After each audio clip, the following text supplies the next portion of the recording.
Yeah. I feel like I can rule the world. I know I can be what I want to. I put my all in it like no days off. On the road, let's travel, never looking back. All right, Jason, how are you? Great. So Jason's here on My First Million. We're going to talk about ideas and stuff, and Sean's going to pop in a second. But I heard you might be moving here to Austin. Is that true? It's definitely being considered. I'll just tell you just straight up my thinking on it. I spent 30 years in New York and, was amazing. 20 years in Brooklyn, just over 10 years in Manhattan. And then I moved to LA for 10 years and spent 10 years with my wife there. I got married, started a family, and then spent the last 6 years here in the Valley because I wanted to see if I could become the best angel investor of all time, which was like sort of a goal, or one of the best, right? And so I moved up here for the deal flow, and I started the accelerator, put 20 companies through the accelerator, 7 companies at a time. So 140 have gone through it in the last 5 years or so. And it's been wonderful. And then the pandemic hit. No founders want to come here anymore. San Francisco was getting more and more expensive. So probably 2 out of 3 startups we were investing in weren't here anymore. A funny thing happened. We didn't want to stop doing the accelerator in the pandemic. So we moved the class online. When we moved it online, 2 or 3 times as many people wanted to come to the accelerator. And so that was a very interesting moment of reflection for me. Then I thought I refused to have anybody on the podcast unless it was in person, because I thought my superpower, Sam, was to be able to look people in the eyes and decide if I should invest in them, or to look them in the eyes and be able to figure out what the next question was on the podcast. Now 100% of people have awesome setups, are totally accustomed to Zoom, and don't want to come to San Francisco either to be on the podcast or to come to our accelerator. I have been investigating potentially moving to Austin. Well, I heard a funny story, and I thought it was baller. I don't want you to be embarrassed. Okay, here we go. You were talking to someone, and he's like, yeah, I'm looking for a house here. And someone's like, well, if I see something, I'll send it to you. What's your budget? And you said something like, oh, there is no budget. Well, I mean, relatively speaking, the houses in San Francisco, they're not, and the wider peninsula, they're not comparable in price, right? I mean, in San Francisco, everything's $1,500 to $2,500 a square foot. In Austin, it's $600 to $1,000, right? I thought it was a baller move. Everyone says like this and that. And then the person who told me a story, he just said it in such a good way. He goes, oh, there is no budget. Anything I want. And I was like, that's a baller answer. That's a great answer. And I just thought it was cool. Oh, there you go. Yeah. I've just been researching, I've been to South by a bunch of times since like the late 90s. I went to the second South by Southwest Interactive before they even had before they were even using the convention center. I don't think the convention center was built. It was just all at that, whatever that weird hotel was on 6th Street is where they used to host it. And there'd be 50 people, per talk. And maybe there were 200 people there for South by Southwest Interactive in 99, 2000 time period. It was very small. And so I love the town. And yeah, I would be up for the adventure, possibly. I'm looking at it. I'm investigating it. And we'll see what happens. So Jason, you started a media company how long ago was that? Well, most people don't know that I started in the magazine business in the 90s. So I started a magazine called Cyber Surfer, which was about online services and CD-ROMs. Then the internet happened, and I started Silicon Alley Reporter, which was about tech companies in New York. I grew that to a $12 million business a year with 100 employees or so. And then the dot-com crash happened. I lost everything, sold that company for a couple of years' salary to Dow Jones, which then bought me out of my contract after 2 weeks, which was very weird. Yeah, then I started Weblogs Inc. and Gadget Autoblog, sold that 18 months or so after starting it for $30 million. That was considered an amazing feat or accomplishment at the time. Then started Mahalo, which became Inside, and started angel investing as a Sequoia Scout. And it all started going in that sort of certain direction. And really, as a journalist and a publisher, you ask questions and you try to get to truth, or at least you used to. Now we could talk about late stage journalism, but back in the day, original journalism, you were supposed to be independent and just ask really honest, fair questions, get the answer, double check that your facts were correct, and publish a story and not put a link baiting headline on it. So that's where I cut my teeth. And after doing that for a while, I realized it really is the same thing as interviewing somebody and meeting with somebody about an investment. You're asked basically the same questions. What are you working on? Who are your customers? What's your business model?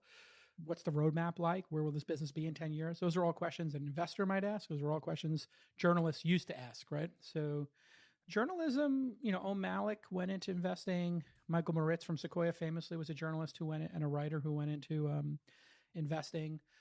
And there's MG Siegler, just Alexis. There's a bunch of people who started in journalism and then went into venture and investing. It's just a perfect parallel career path. And before we get into talking about, I want to ask you about Robinhood. I want to ask you about some startup ideas. And Sean has a question about this list that you used to make. But last question before we get into all that, you're a gambler. Oh, yeah. Do you think over the last 10 years, have you lost or won gambling? Probably net even, with losses in the beginning and then wins and losses later on. Over time, I went from playing very low stakes. And so the first 5 years of my career, probably the total amount bet would be what would be the equivalent of what's on the table now. So it's, I used to play in $1, $2 games, and now I play in $100, $200 games. So it's 100x, right? Literally, in terms of no limit hold'em in the blind. So I think it's sort of like the new golf. So instead of having a golf club membership, I play poker. And I think it's how I became besties with a large number of high profile people, and it's worked out well. What is the biggest hand you've been part of?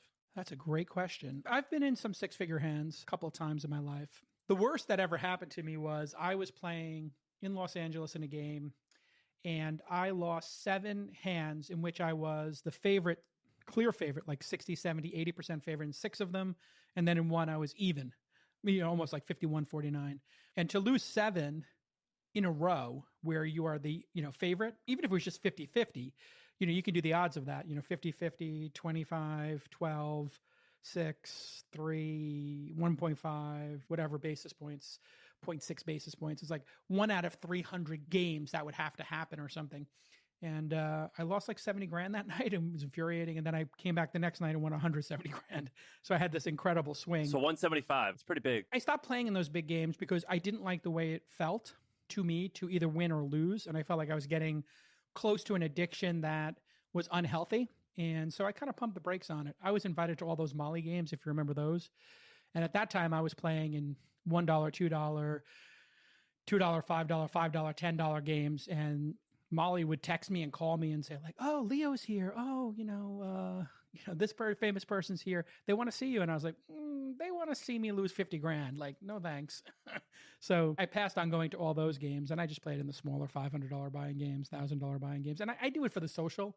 It really is not going to be any comparable amount of money that I would make in startup investing. Therefore, I would rather get the rush of gambling through startups and investing in them than in poker, because I feel like I'm better at startups than poker. I mean, I know I am. I'm top 5 angel investor of all time. And in poker, I'm not even in the top 5 million or whatever, in all likelihood. All right. Well, Sean is back here. Apparently he had some technical difficulties. He had to join on his phone. Sean, you there? Yeah, I'm here. I don't know if you guys can hear me all right, but Jason, as soon as you joined, my internet died, but I said, no, I will not miss the pod that everybody's been waiting for. Jason, I don't know if you've heard this, but there's a great tweet that was about our podcasts. And it said, my 2 favorite podcasts this year. It goes, My First Million, which is millionaires talking millionaire shit, and All In, billionaires talking billionaire shit. And I was like, that's the perfect description of Just our podcast. To be clear, I'm not a billionaire. Yeah, but nobody's really a billionaire. I'm working on it. Exactly. There's a great book that me and Sam like to read. It was called How I Got Rich or How to Get Rich. How to Get Rich. It's so embarrassing to say it. You know the author, Jason. It's Felix Dennis. You know Felix Dennis? Yeah. He's a publisher. He created Maxim magazine and some other things. But he says in there, he's like, if you can count your money, you're not rich. He's like, the richest people have no idea how much money they really have at any given time. He's like, so if you're counting your money, you're not there yet. I didn't even know this book existed. Is it good? It's the best. I remember this guy. He was a madman. It's a horrible title, and he named it that kind of as a joke. He's kind of a shithead in a good way. Like, he seems like a wonderful human being, but he loves poking fun. But his writing is rhythmic and beautiful. I got to check it out. I mean, people said that about the title of my book, because I put like exactly, what I turned into what on the cover of the book.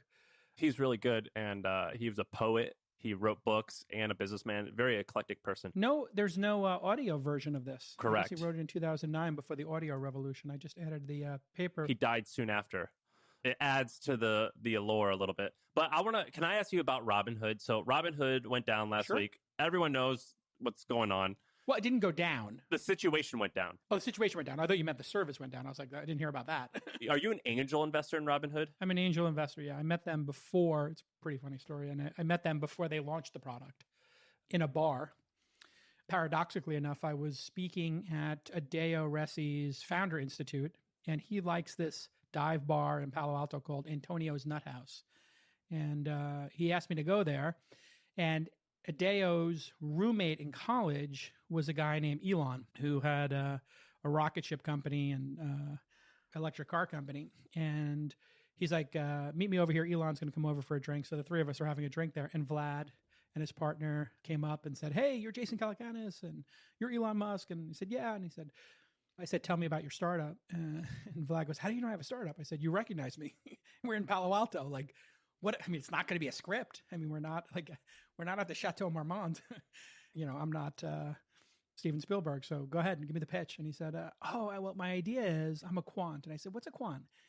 He said, you don't know what a quant is? Quantitative analysis? I said, I kind of know, but explain to me what you do. And he's like, well, we try to make algorithms. And I was like, don't tell me this is another thing where you're making an algorithm and then selling access to the algorithm instead of just printing money. He's like, no, that would be stupid. If we had the algorithm, we just use it. He said, we're going to get millennials to trade stocks. And I said, millennials are kind of, from what I understand and I've read, they're commitment phobic, right? And he's like, yeah. So they're living with their parents, trying to pay off college debt, and you want them to buy stocks. And he's like, yeah. I was like, you realize there's been no retail investor since 2008 when the whole thing collapsed. He goes, that's the opportunity. And I said, that's a good pitch, actually. That's a big opportunity. If you did succeed in getting this next generation to embrace buying stocks, my God, what would that look like? That'd be incredible. And I said, hit me with the business model. He said, well, we're going to make it free. I said, so your idea is to go after a group of people who are on their parents' Netflix accounts to save money, get them to trade stocks, and your business model is free. He's like, yep. I was like, I'm in. So I invested, and they really wanted to create this revolution. And so that's the great paradox or irony of this situation, is that they wanted to enable this revolution. That's why they named the company Robinhood. That's why they made it free to trade. That's why they created a mobile app, not a big desktop Bloomberg app. They wanted to make it more accessible. And mission accomplished. There are some rules to the road, and I don't think anybody ever anticipated millions of people deciding on the same day that they would suddenly take up stock trading and all buy the same stock. This is a black swan of black swan events. Like, it really is an edge case. And if you look at the reporting, they could have been shut off from trading based on what I've read. I don't have inside information about any of this situation, but I think they could have been shut off. And trust me, there's nothing they want to do more than get more users and empower them to trade. That's what they're here for. I mean, they want to grow. How much did you invest in them back then? I think I put in $50K or $100K, which is my typical bet back then. It's going to turn out to be pretty, very, very, very lucrative deal. Yeah, I mean, when you hit on one of these, the Uber investment wound up being, at its peak, maybe 4,000x, 5,000x, depending on when you choose to sell it. And I still own, I think, around half my position. So I'm still long Uber. I think in the next 5 to 10 years, the company will be significantly larger, especially since they got this food business dialed in. And really just for the quick math, 5,000x times or 5,000 is 50,000 is 250 million. I put 25K into Uber, so it'd be more like 125 million or something like that. At the time I wrote the book, the first 3 or 4 investments I had made in that 25K range were over 100 million. It worked out pretty well. I don't know what exactly the valuation is or the multiple is right now for Calm or Robinhood. But generally, if you hit something as an angel investor and you're investing in a $5 to $25 million company and it becomes worth $5 billion or $25 billion, you can do the math.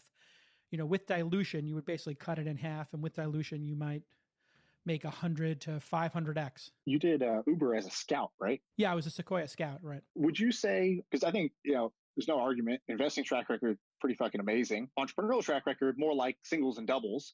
Do you think that's more like, is that just the variance of entrepreneurship startups hard to, go? Or do you feel like actually you're a better investor than entrepreneur? Building media companies is really a fool's errand. They're just really hard to build. Ad-based businesses, even the biggest ones, they get to $1 billion valuation like Vox or something like that. They're losing money. They're challenged, on their best day, right? Like if you're building media businesses, you must really love it, right? They're just hard to scale. And unfortunately, that's what I love to do as an entrepreneur. Back in the day, Weblogs Inc. becoming worth $30 million after 18 months. If I kept that going, it probably would have become a, $300 million exit if I worked on it for another, 10 years. There's no doubt I could have done that. I'm sure I could build businesses worth $1 billion, but, I don't think I'm Elon or any of those type of folks. So I've definitely done better as an angel investor. That's for sure. But a lot of this is about timing. Back when I was an entrepreneur, the market for a business would be 20, 30 million homes that had high-speed internet. That was kind of the market. Now you look at the market, we've got 2 billion people with high-speed smartphones in their pockets. So just do the math on that. It is 100x the desktop market that we used to address, and they have built-in credit cards. The number of credit cards people had on the internet was in low millions when I was an entrepreneur. Now you've got, every iOS device, right, has a credit card associated with it, and some percentage of the Android devices.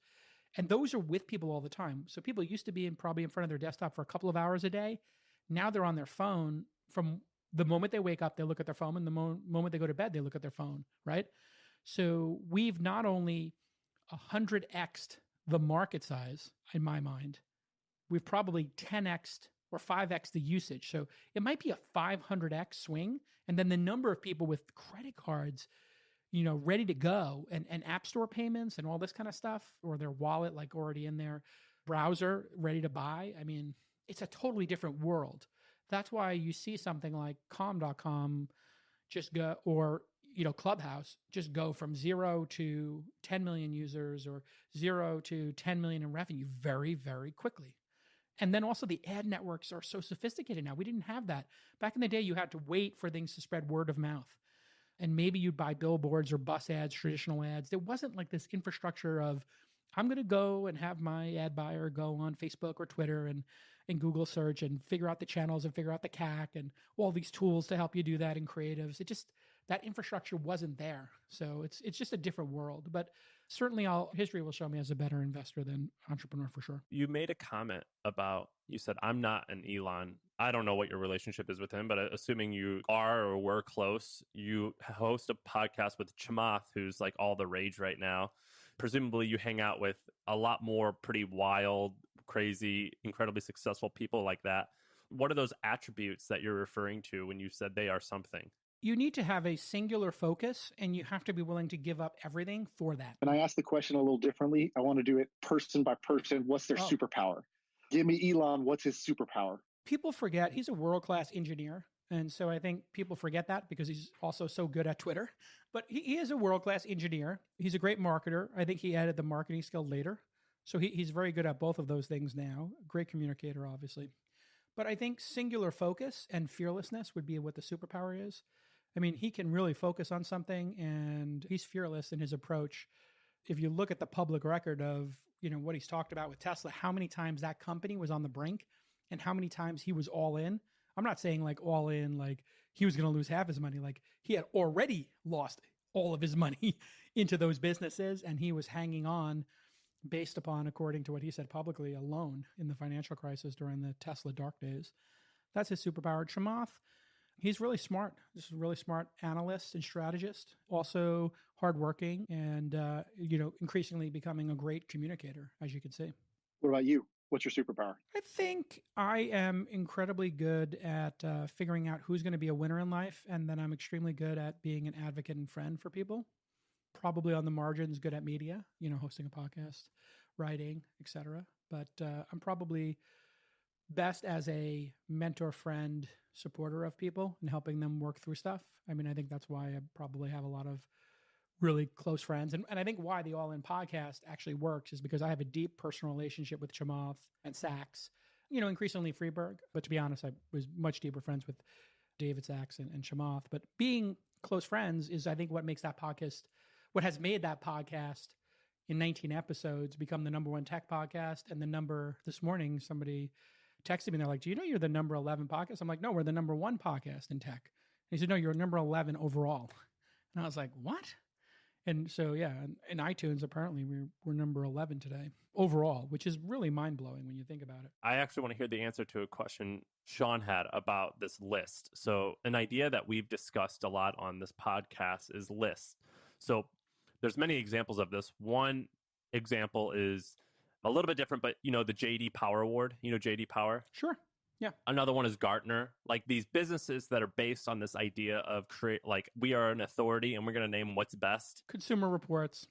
Yeah. Wirecutter, 30 under 30, Midas Touch List, all this stuff. Yeah. Well, you did something similar. You want to take it, Sean? Yeah. Well, basically, all right. So the context here is a lot of our audience is people who are about to do their first startup, or a lot of them are college students. There is, of course, people who are more established, but for a lot of people, they love the ideas we bring up where you needed nothing. It's like I call it the cake batter startups, where it's just add hustle. You didn't need to be a programmer. You didn't need to be a brilliant engineer. You didn't need tons of money to get started. We talked once about lists as, one way to gain influence in any bubble, whether you're in Hollywood, you're in New York, you're in San Francisco, is you just make the list. It can be kind of a fucking arbitrary list, to be honest with you, but you, by becoming the kingmaker, by being the one who ranks who's who, everybody sort of needs to open up access to you in a way, and you become a central player. And I use the example. Now, I actually don't know exactly what you did, but I heard you say this once, because I've been listening to your podcast for a long time. I had heard you say once about the Silicon Alley 100 or something like that. You went from kind of nobody in that scene to deciding who are the power players by making this list. And all of a sudden, you kind of became a somebody because you made that list. Is that fair, or am I exaggerating? Yeah, I mean, I had started this is exactly fair. I started Silicon Alley Reporter, and I said, let's do our top 100 internet people. But at the time, in 1996, we could only find 60 people in total who were working in the internet industry. So then I asked the 60, do you know anybody else? And my team said, let's just make the top 10 or top 25. I said, no, it's got to be 100. And so we literally, for number 60 to number 100, had a teacher, an accountant, an HR, like a headhunter, a lawyer. We just filled it in. But then I specifically was like, okay, DoubleClick is the biggest company, but Esther Dyson's been here the longest, and she did PC Forum, and she's like kind of a legend in New York. Let's put Esther Dyson as number 1 and DoubleClick as number 2. The two Kevins, Kevin Ryan and Kevin O'Connor from DoubleClick back in the day. And they were kind of the Google of Silicon Alley in New York, is what they were referred to as. We just did that to tweak them. And we put people on the list that were wild cards. We called them wild cards specifically, just to tweak people. And they're like, where do you put the wild cards? How do you compare them? Because we have the valuations of companies, we have number of employees, we have how much revenue, how high profile they are, how well known they are. So you could kind of say like, well, Uber is bigger than Postmates, and Postmates is bigger than this company. And that you could, if you were doing it today, come up with some really valid metrics. And I was just like, okay, just pick a random number. Just literally put Doug Rushkoff anywhere.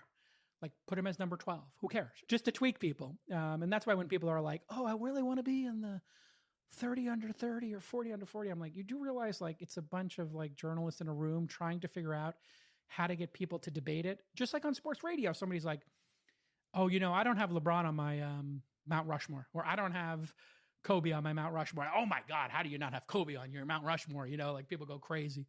So, it worked. And then I ranked it, which, most people would just say, make the 100. And there was one argument, like, let's put the top 10 and then we'll put everybody else alphabetical. And I was like, nope, we're going to rank every single one. And we're going to sit here and put people into 3 buckets. Then we'll put them into 4 buckets. Then we'll put them into 5 buckets. And we just sat there, at the big conference room table, and everybody's one pager that would be in the magazine. And we gave 2 pages to the top 10 and then 1 page to everybody else. And I did that for 5, 6, 7 years. And it really tweaked people. And then everything my whole life became PR people lobbying me like, hey, we were 27. We should really, there's an argument for us to be 15. These 7 companies between us and there, those companies aren't even in business anymore, blah, blah, blah. So it was pretty hilarious. And it just forced people to pay attention to us. We got to find the most prideful and sensitive group, and then we got to do it. One of the secrets behind, so there's this great book called Made to Stick, which I love. Dan and Chip, professors at Stanford. And my favorite story is about a news publisher in South Carolina who had a local newspaper that everyone else, obviously local newspapers were going out of business. This guy was thriving. It was a small ass town. And someone says, what's your secret? He goes, I'm going to tell you in 3 words. Ready? Names, names, names. If I'd print the phone book if I could. My whole philosophy is to mention as many names as possible, because if you see someone you know or you are mentioned in something, you are always going to share it.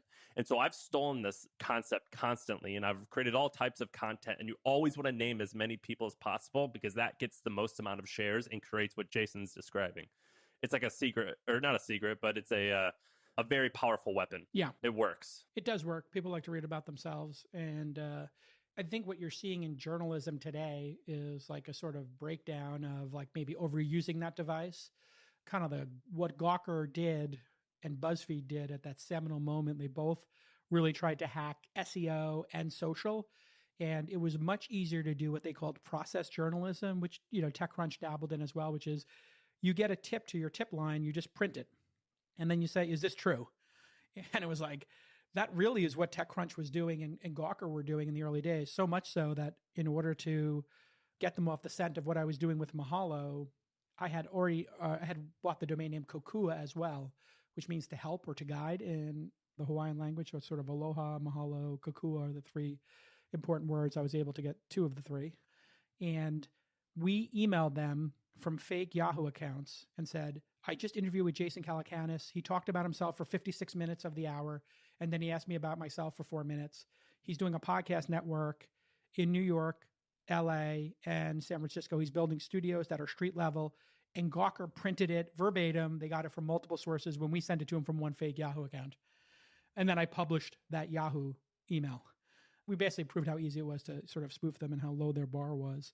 But that's kind of what people do now. Like, I don't know if you guys have had this experience where somebody quotes you or mentions you and your Google alert goes off and you're like, I never talked to this person. And they're like, yeah, no, we didn't have time to talk to you. And it's like, really? You had time to put me in your story, quote me, but you didn't have time to email me. And my email is my Twitter handle and my DMs are open. Really? Okay, fair enough. We sold our company last year and somebody tipped off TechCrunch or whoever. And they published that, hey, we got bought. And they said we got bought for 25 million. And it was actually a little less than that.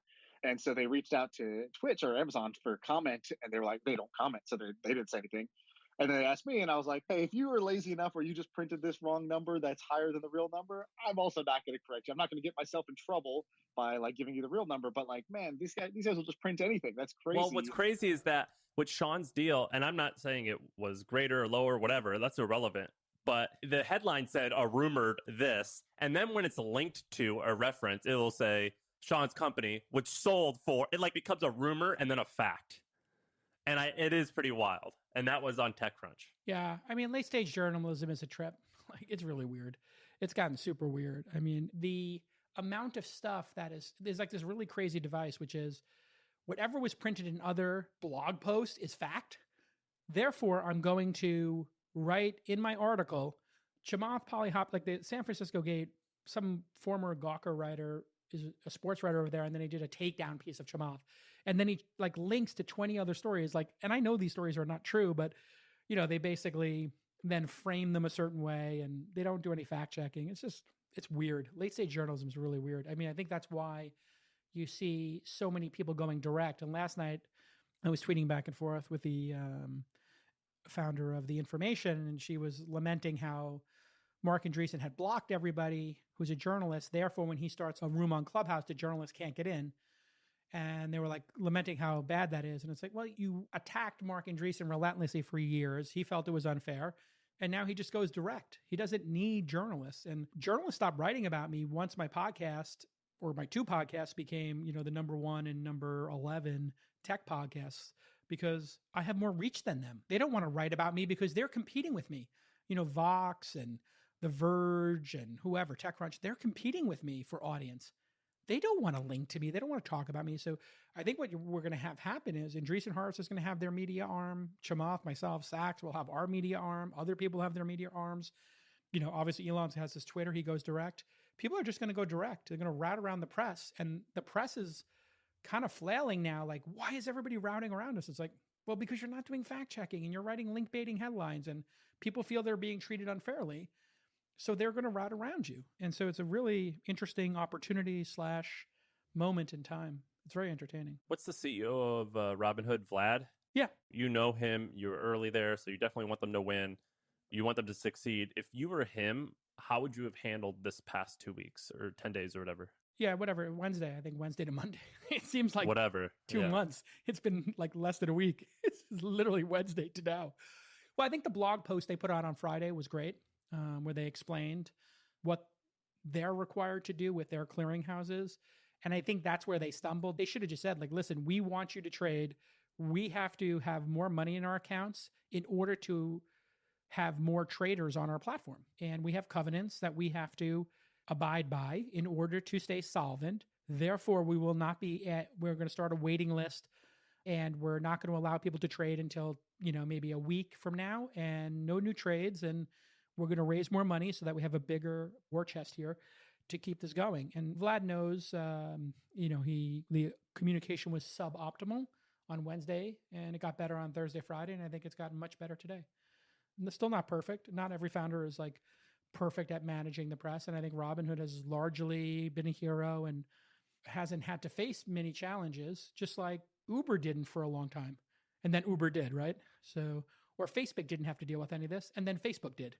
You'll see this pattern where a startup hits scale, and then things are so big that when they bump into something or they trip and fall, it can leave a dent. It can leave some collateral damage, and the stakes get higher. Obviously, Airbnb had that when everybody was like, oh yeah, somebody's going to throw a party in some Airbnb and trash the place. And sure enough, I don't know if you remember that seminal moment when, there was a meth party in somebody's apartment. They went through all her pictures and desecrated her apartment. It was horrible. It was like, you really rented your apartment with all your stuff in it to somebody? And like 20 meth heads came and destroyed the place. And they wound up compensating the woman. And people now are like, oh, hotel rooms get trashed by rock stars, and there's drug parties and, Holiday Inns on Sunset Boulevard.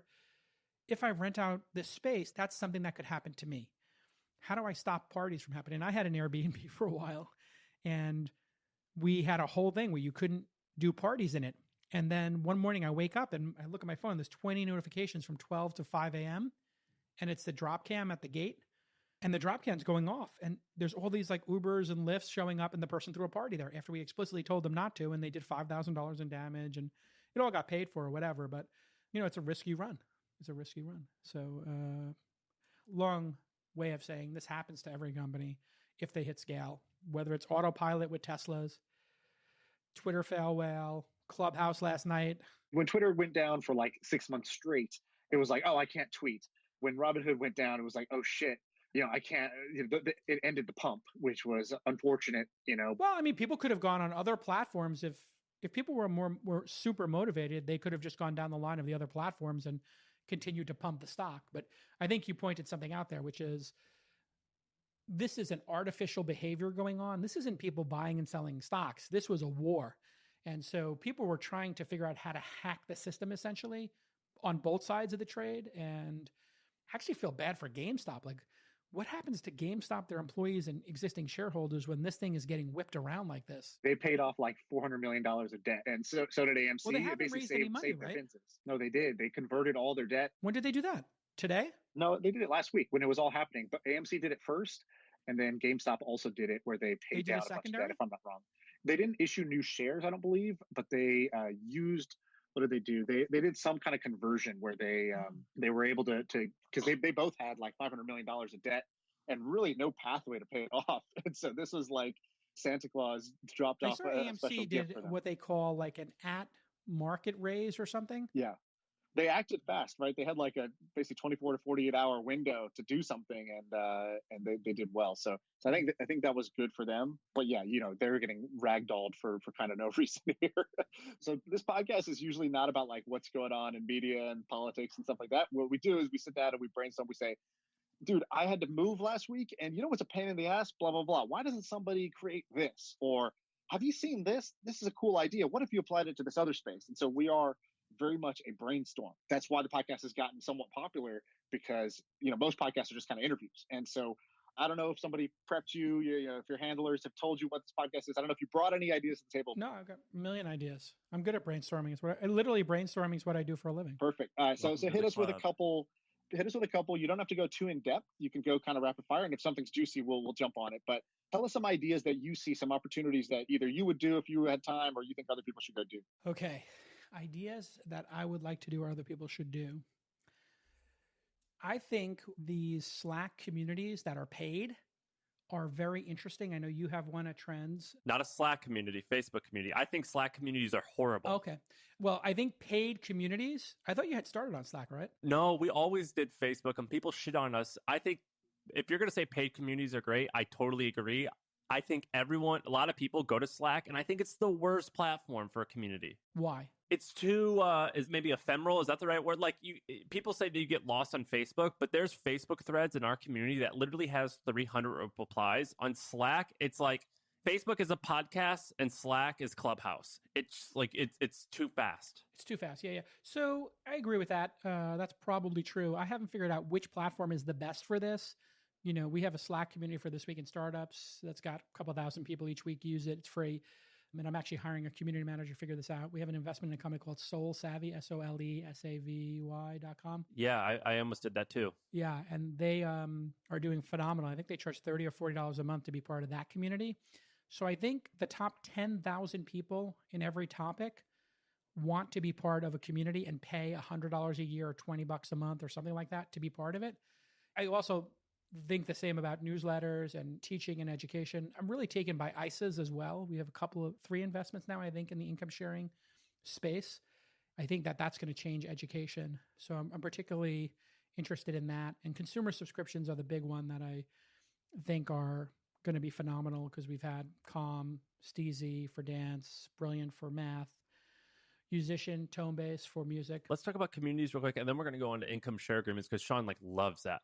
But let me tell you what I think about communities, which is I agree. I think they're going to be huge. I think that there's way more room for them. The problem is not a question of which platform is to host these communities is best. It's which is the least worse, which is the least bad. Because everyone complains about Facebook, but I've been hosting communities for 10 years. It's hands down the best because it has the most liquidity. You know, people are there. Their attention's already there. It's way easy to comment. Every other platform, I think, to host a community is way of a distant second to Facebook, and Facebook's not even that good. It's only good because people are there. Yeah, that's what I like about Slack is that I have all my Slacks open. I have one for launch, one for inside, one for launches, founders, one for my syndicate, one for my house. I've got all these different Slack communities, and so when I add one more there, it's just in the left-hand navigation, and so I found people really like that, and I've got an Austin community where I have two Austin communities that are Slack communities I'm part of now, a community manager community that I'm a member of. It's definitely interesting, like as a concept. Yeah, somebody needs to do the Substack for paid communities where you give somebody a very quick splash page where you're like, you describe the community, you let them take payments, and then it says, great, here's where the community lives. But you actually don't try to build the community part. Let them put it in Slack or Facebook or Discord or wherever they want to put it. But just the paywalling, you should make that this is a dead simple, easy to share and easy to paywall, basically. That's what Substack really did well. And I think somebody should do that for paid communities. Substack is actually giving, they had them on the podcast and they had told me they weren't giving advances to writers, but then I read they are giving advances. So I don't know if they changed their minds or they did it on the slide, but my understanding is that one of the reasons they got people over was they gave them whatever guaranteed minimums or something.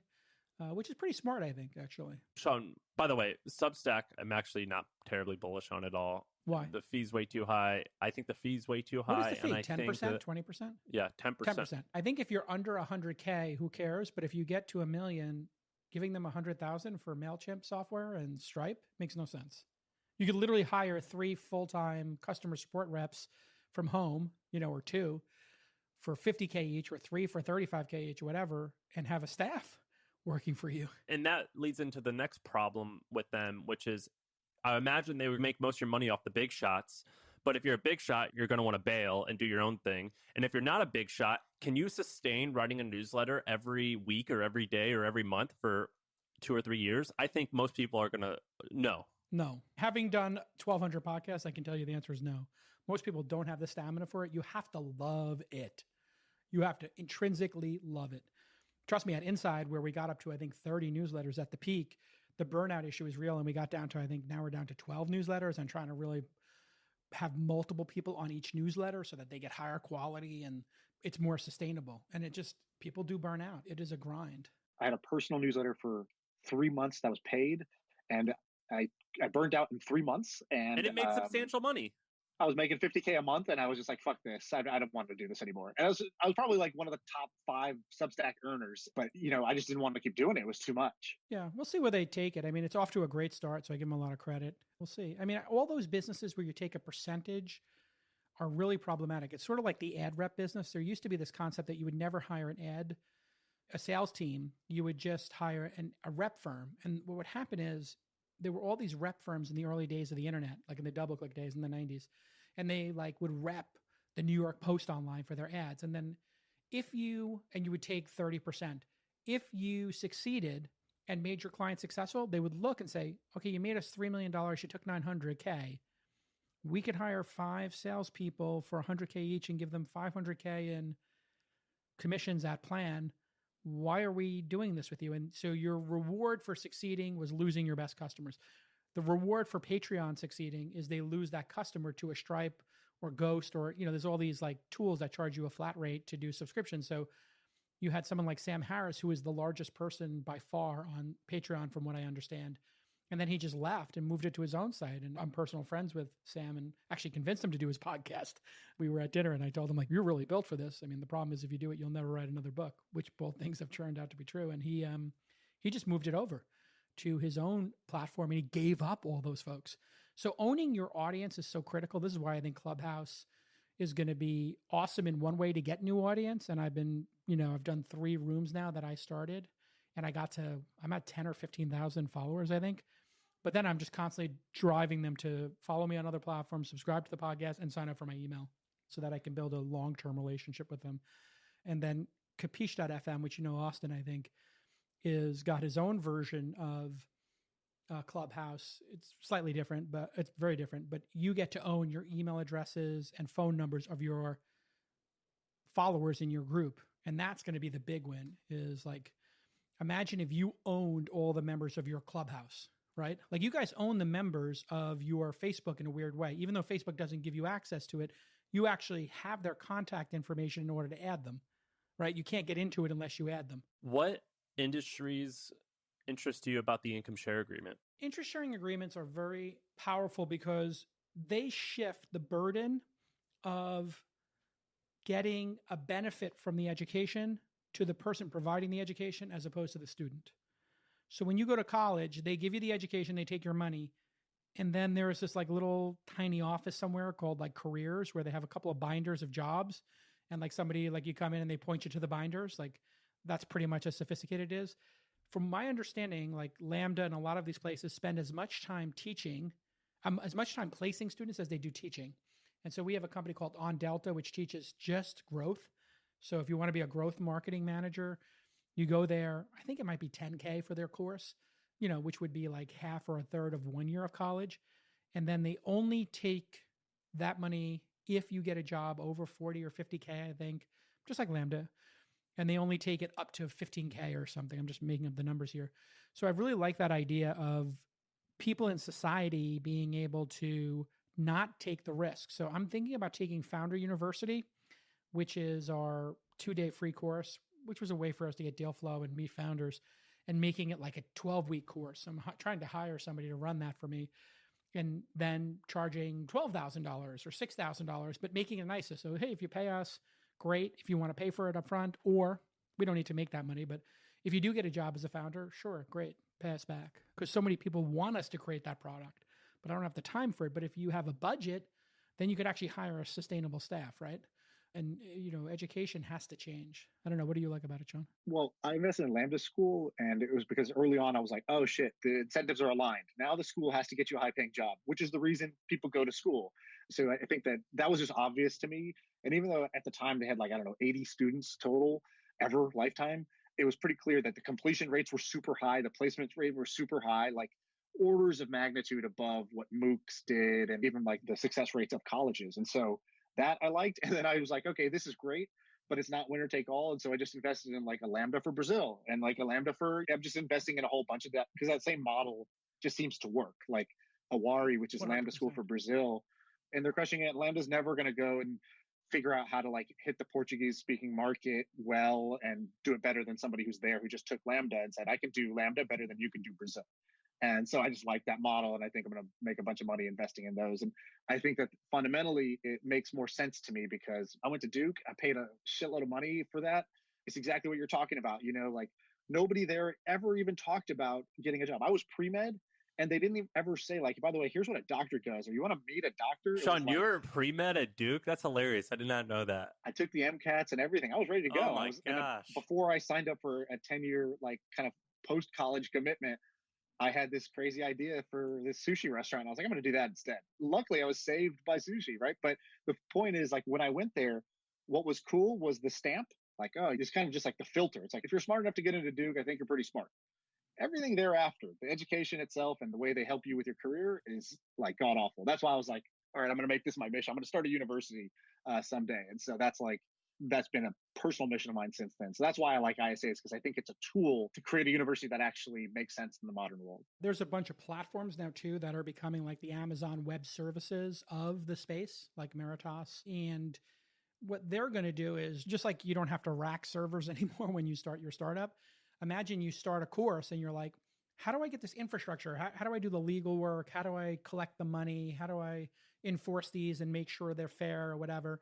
And you'll just be able to use something like Meritas and have it work. So I think because I looked at those guys, the ISAs as a service, I think that's cool, but reality is there's not that many successful schools that you're going to be able to sell to, right? So I think it's going to be I disagree with you, Sean. I think what's going to happen is people are actually going to create courses for everything.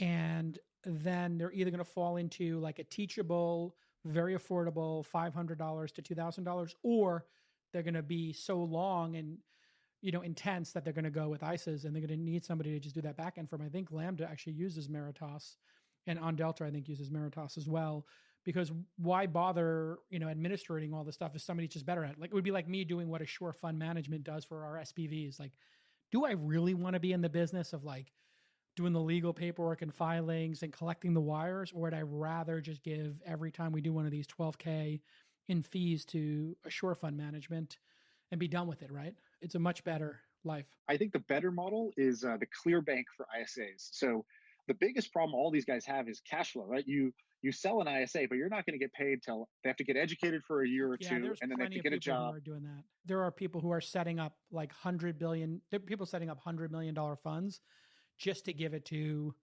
whoever, right? Because they're going to get a decent rate of return, and it will probably be uncorrelated with the stock market. And, you're not going to make a profit off of treasury bills or bonds, right? So these will be higher, 7 to 8%. I don't know.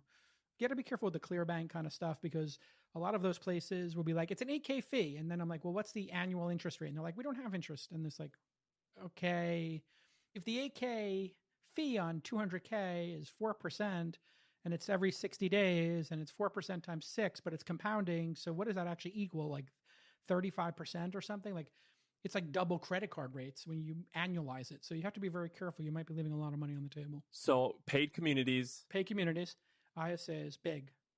Yeah. What else? I think travel is going to have, just talking about the pandemic, I believe travel is going to be a huge revolution. Anything specifically? It's hard to know which aspect will be the biggest, but there's going to be like, there's the YOLO travel kind of situation, but then there's this nomadic lifestyle. And I think one of the unlocks people had was from the pause, everybody paused and said, do I need to be here? Are my kids doing good in school, or is it babysitting, right? Like you basically evaluate everything. Do I love this job? Do I love what I do? Do I love my spouse? Do I love this life? Like there's a lot of divorces, a lot of people leaving cities, divorcing cities, a lot of people divorcing schools and saying, you know what, my kid's in this school, but they're not actually doing great. And I tried something else and it's better. And so I think all of that actually, so I would put education in that as well. And I think that now that people have seen from remote school that the education portion of the 6 hours of the day is like 2 hours, and then 2 hours is probably socialization, and 2 hours is probably electives and gym or babysitting, I guess is, how one parent told me, like, I never realized how much of my child's day was babysitting versus learning, because I sit with them for an hour and a half a day and I get through all the learning. And then the learning is typically, here's 10 minutes of an explanation, go work on your own for 40 minutes. Here's 10 minutes, work for 40 minutes. Here's 10 minutes, work for 30 minutes, because you have 20 people in a classroom. And I think that's going to change. Micro schools, distance learning, all this stuff is on the table now. You tried to set up a micro school. I basically did. I knew the teachers unions would resist going back to work because they're very powerful. They're also probably in the high risk group in some cases, over 50 or over 60. And so I just assumed we would not be going back to school in the fall, in the spring. I started the search for a teacher. I got barbecued online because people were like, oh, rich guy wants to steal a teacher. Because I said like, hey, does anybody know who the best 5th grade teacher is, elementary teacher? I want to start a micro school. Because I just did the math. Like teacher salaries in our country is 45 to 80K, depending on what city you're in. Private school is 30 to 60K, depending on what city you're in. So 2 parents in private school equals a teacher because there's so much overhead. So if you just do the math, you can basically hire a teacher and have 2 students and you're at break even, and 3, you would be basically at a profit. So, or a cost savings. And you would have a 1 to 2 or 1 to 3 teacher ratio. So that's what we did. We didn't actually get to the point where we had other students in our micro school. We just hired a full-time teacher for our one daughter who was 11. And, you know, that's a very privileged thing to do, but it's probably just slightly more than going to private school. And it's been amazing. It's the best year our daughter has ever had. And I'm thinking about setting up a school for next year, maybe. We couldn't get it together because most parents wanted to send their kids back to school. And I didn't want her to go back to the classroom because I thought it's just too high risk. She's going to get COVID and bring it home, right? And so, and I didn't think the teachers would be coming back. And so, yeah, I took a different view of it. I think you're totally spot on that the pause made everybody question all the things we just did robotically and kind of habitually. Do I need to live here? You know, I think that was like, that's spot on. And if you're an entrepreneur, you're looking for these shifts, you're looking for these cracks, you're looking for the new platforms, you're looking for the behavior changes. Because like when things get shaken up, that's where the startup gets to move and create something new where the incumbent hasn't quite reacted to that shift. It's just like college and the ICEs. I think K through 12 school needs to be addressed. The amount of money that's actually going into the classroom versus administrators is really weird. I'm not an expert on it, but there's something very weird going on. And the people who are suffering the most from it, I think, are the people who need the education the most. I would much rather see people who are on the lower end of the economic spectrum be able to take vouchers of $10,000 to $15,000 each, which is what we spend on the average child. I guarantee you that 5 parents in a community could hire a teacher and do a better job than going to a public school of 30. I think overall, the parents would be so much more engaged if they had that opportunity. But the second you say vouchers, you're like, that works against poor people. And it's like, or it works for poor people. This whole idea that like poor people are dumb and they can't organize is so just infuriating to me. And every time I say like education is free online, like there's so much of an opportunity, people are like, no, poor people are dumb and they're not motivated and poor people are not able to get it together enough to learn online. And I'm like, really? Are you sure? And like, poor people don't have internet. I'm like, are you looking at these statistics? Like anybody in the economic spectrum who doesn't own a smartphone, like they may own a smartphone from 3 years ago, but everybody's got a smartphone. Like who doesn't have a smartphone? People are just incredibly biased against poor people that they're dumb and they don't have connectivity and they can't self-organize. Do you think giving 6 parents $12,000 each and $72K that they would not, what do you guys think? Would they do a better job than going to the worst school in California or the bottom 10% of schools? No way. If they hired their own teacher, it's a no-brainer. But you say vouchers and all of a sudden you're like some evil Republican, whatever, free market radical. It's not radical. Why not give parents the opportunity to run their own schools? I think that would be a huge unlock for America. And it would create competition for the public schools. If parents could opt out of public school and get 10, 15K and then start their own schools, that'd be amazing. So before we end the show, you made a bet with Scott Galloway, right? I did? Can't remember. We got into it, but I don't think we could ever construct the bet because... Well, okay, you made a figurative. It was like, I would bet you these companies, I forget the ones, are going to be worth more than X. Yeah, it was like Uber, Tesla. He said Uber and Tesla were going to zero. Sure. If I remember correctly. But JCPenney was going to be the number one company. No, Macy's. Macy's, I'm sorry. Macy's was going to be... bigger than Amazon. I think he's probably getting paid by Macy's. I think he probably got like a high-paid speaking gig or something. What bets are you wanting to make right now?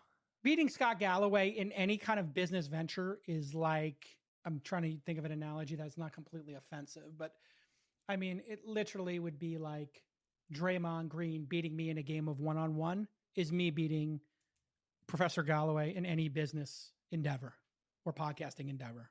Like it would literally be the same as me versus Draymond. So what bet now? I mean, that's not like that bet that you made, that figurative bet. It's not that outrageous. I mean, it's not that unpopular. Many people would have said the same thing. Here's a way to say it. Is there something that other people are really bullish on that you or bearish on that you take the counter side of it? You know, everybody thinks X and I think Y. On cryptocurrency, I think, we have not seen a single use case beyond speculation and hope. That makes me very nervous, even about Bitcoin. And there's a lot to love about Bitcoin. I was covering Bitcoin when it was under $1.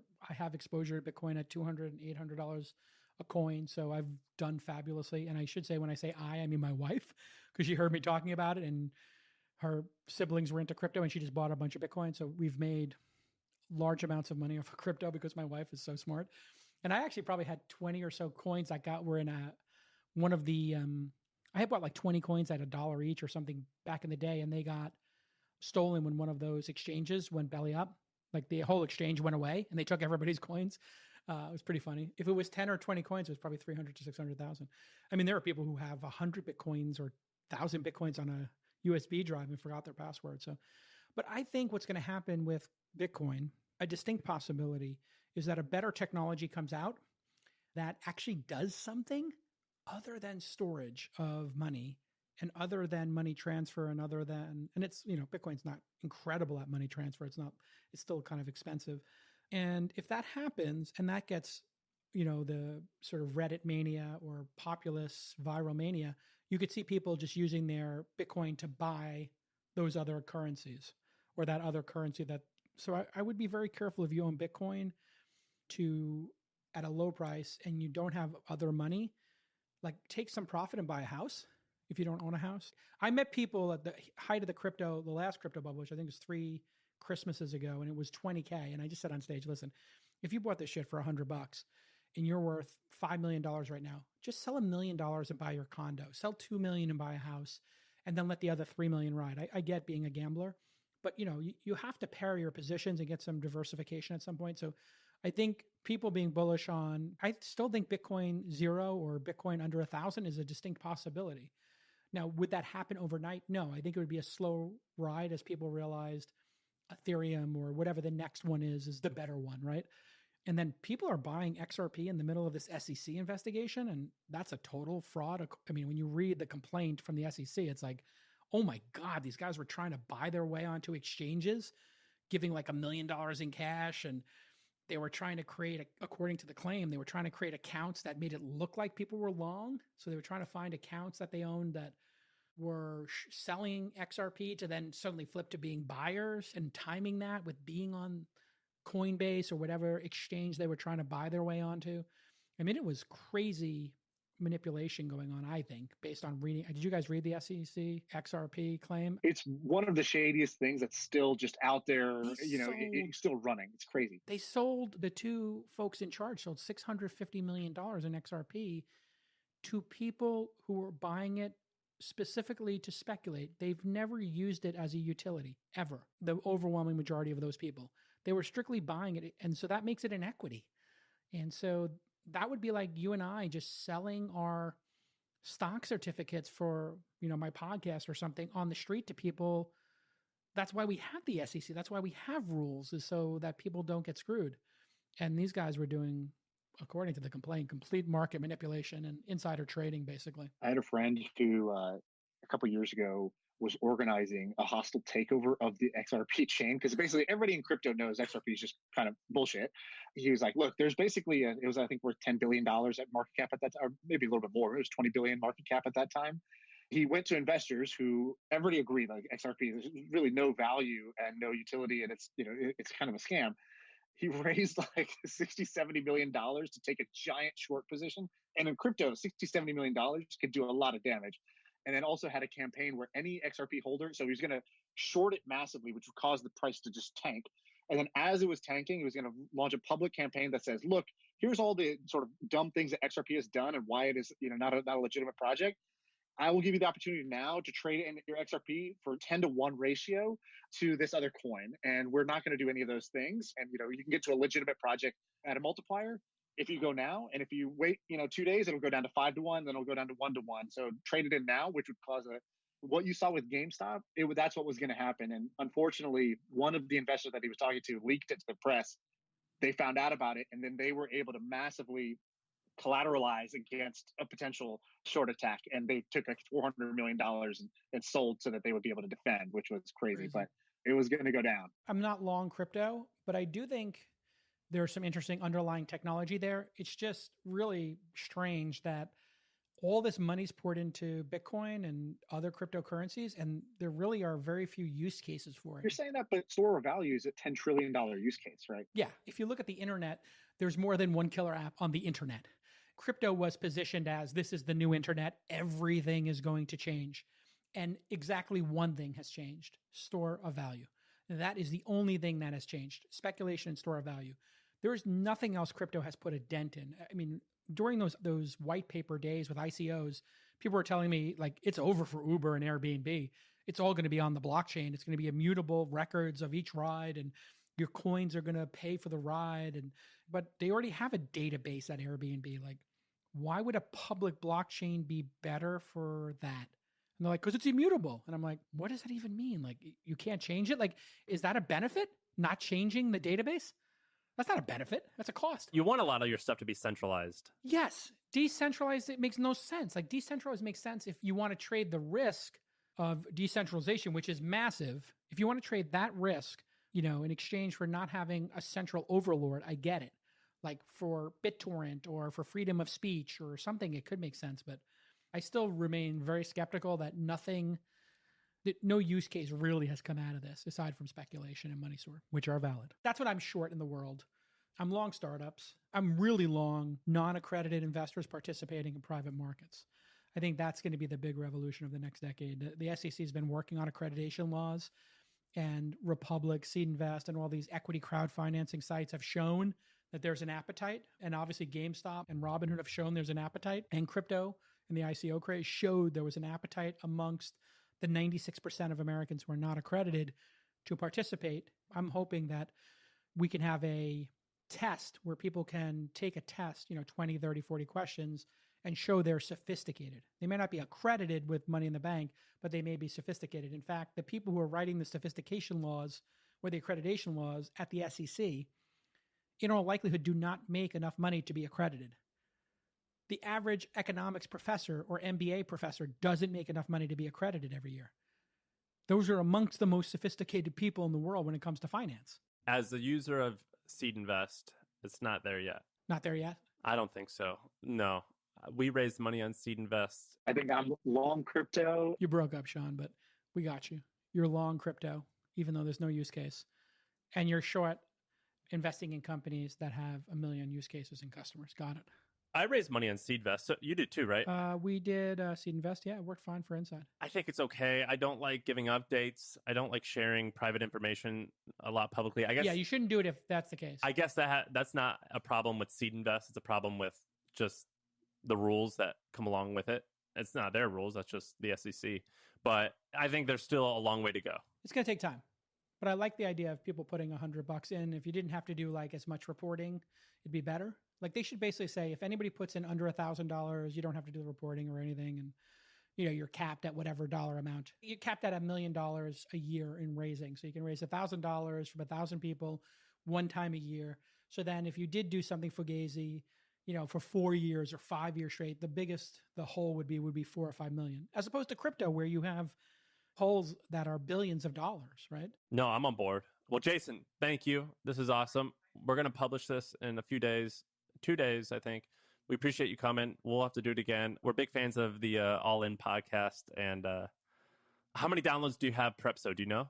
I don't know. I mean, the YouTube video, it's really hard to get information on podcasting and like how many downloads you have to this day, because all the podcatchers download the stuff in the background, and then a bunch of people are putting CDNs in front of your file. So like you don't know, what's being front run and cached. But the YouTube video had 140,000 views in the first 48 hours. So I'm guessing it's got to be 500,000 or something like that. I mean, I think that's what the top podcasts get. We were number 11 today, which is bonkers overall. And This Week in Startups been perennial, top 20 in tech, top 10 sometimes. On the video side, it's always top 10.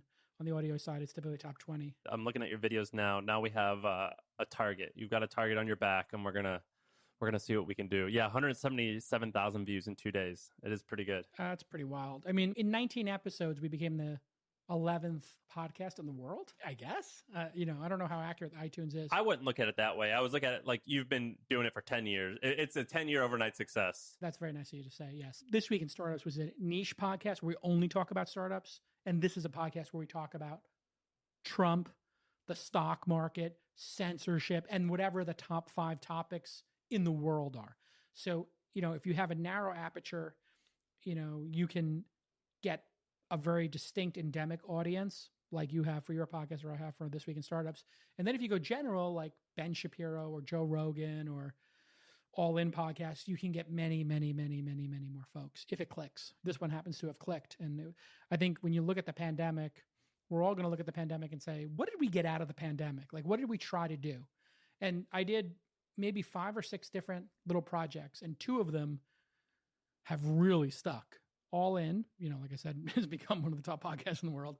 And then Remote Demo Day, we have invested in, we basically have 7 companies present for 3 minutes to our syndicate, and it's just led to a whole new level of deal flow.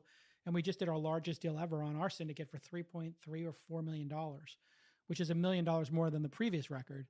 And that's all because of Remote Demo Day, because we got companies that were a little bit further in their life into our wheelhouse. And our syndicate grew. That was the other thing that grew tremendously, is our syndicate grew. It doubled during the pandemic. So a lot of people online looking for things to do. So you got to look at this pandemic and say, what did you get out of it? Because the number of shots in arms right now is 1.5 million a day.